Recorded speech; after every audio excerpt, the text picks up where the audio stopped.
वज़ीर आज़म शहबाज शरीफ ने यौम इकबाल की मुनासबत से 9 नवंबर को आम तातील की मंजूरी दे दी है। शायर मशरिक अल्लामा मोहम्मद इकबाल के यौम विलादत की मुनासबत से कल आम तातील होगी।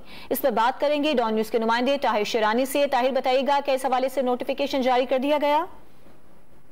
वज़ीर आज़म ने मंजूरी दे दी है और काबीना डिवीजन को अहकामात जारी कर दिए गए हैं कि मजीद जो वज़ीर आज़म के फैसला है उस पर अमल दरामद किया जाए। तो क्योंकि अब वज़ीर आज़म की जानिब से मंजूरी दे दी गई है तो काबीना डिवीजन बाज़ाब्ता तौर पर थोड़ी देर बाद इसका नोटिफिकेशन जारी करेगा और 9 नवंबर को यौम इकबाल के मौके पर आम तातील होगी मुल्क भर में।